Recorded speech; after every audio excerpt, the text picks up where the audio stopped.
নমস্কাৰ বন্ধুসকল, আজি আহিছোঁ মই সোণাই ৰূপাই বন্যপ্ৰাণী অভয়াৰণ্যত।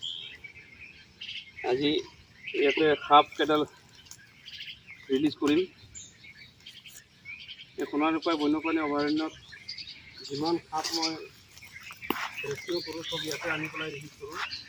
ইয়াৰ এটা এই হৈ গ'ল মেকুৰী চিপোৱা সাপ, ইংলিছত কেট স্নেক বুলি কয়। গছত বগাব বিচাৰিছে, এতিয়া গছ বিচাৰিছে, গছত দিব লাগিছিলে। গছত উঠি যাবি, যা যা যা, গছত উঠি যাবি, যা যা। আমি এদিন গোৱালা সাপ,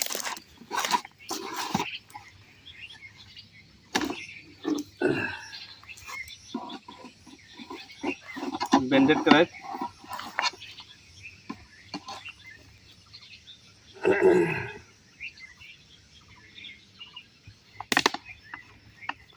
দুডাল আছে ইয়াতে।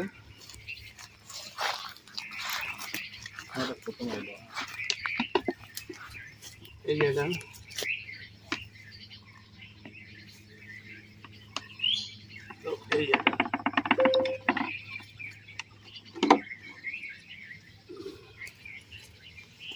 এই সাপবোৰ দেখাত বৰ ধুনীয়া। দিনত বেছি এটা এক্টিভ নাথাকে, ৰাতি হ'লে বেছি এক্টিভ হয়। এই বিষাক্ত সাপ হয়, এই সাপৰ ৰজা হয়। যিমান সাপ আছে চব সাপ ই খাই দিব। এই সাপে খায়, সাপে খায় ন?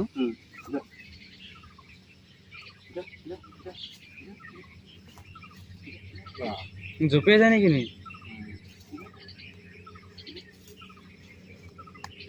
ত্ৰিভুজ টাইপৰ। এতিয়া আমি ওলাই আছোঁ অজগৰ। এই অজগৰ, এইটো এটা চাব পাৰে, অজগৰৰ পোৱালি। আহক, আমি গৈছেনে এইফালে? অজগৰটো ইয়াত এৰিলোঁ, যা এইফালে যা, জংঘল ফালে যা, জংঘল ফালে যা, জংঘল ফালে যা।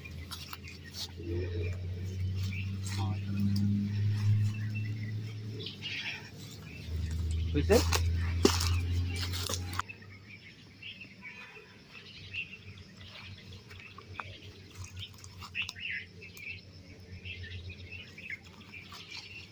এইবোৰ কষ্ট থাকে ন?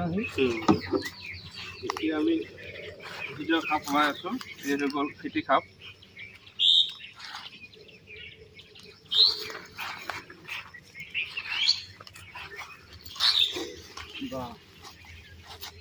হা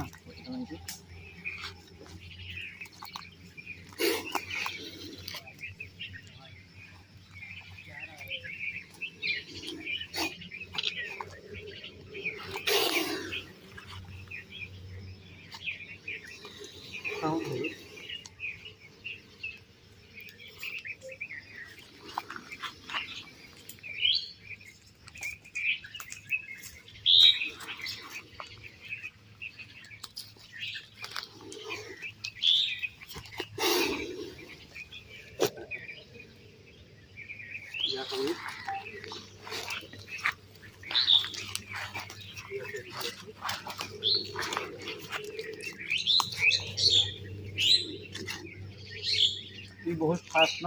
মোৰ ইউটিউব চেনেলৰ ভিডিঅ'খিনি চাব আৰু লাইক কৰি দিব, শ্বেয়াৰ কৰি দিব। গোটেইখিনি বস্তু ভিডিঅ'বিলাক চালেহে মানুহে গম পাব যে হয় কোনবিলাক সাপ বিষাক্ত হয়, কোনবিলাক সাপ বিষাক্ত নহয়। কথাখিনি জনাৰ কাৰণে, সজাগতা অনাৰ কাৰণেহে মই এইটো কাম কৰি আছোঁ। এইটো আচলতে এনেকুৱা নহয় যে সাপ ধৰাটোৱেই উদ্দেশ্য নহয়, যে সাপটো ধৰিলোঁ কিবা এটা নাম হ'ব, সেইটো বুলি নহয়। সমাজত সজাগতা অনাটোৱে মোৰ মেইন উদ্দেশ্য, যাতে মানুহে সাপ চিনি পায়, বিষাক্ত সাপ কোনবিলাক, অবিষাক্ত কোনবিলাক চিনি পালে মানুহে বাচি থাকিব পাৰিব। আৰু আজিকালি এই বাৰিষাৰ ছিজনত কি হৈ যায় যে সাপ বহুত বেছি পৰিমাণে মানুহৰ ঘৰৰ কাষ চাপেহি আহি পেলাই। ধন্যবাদ।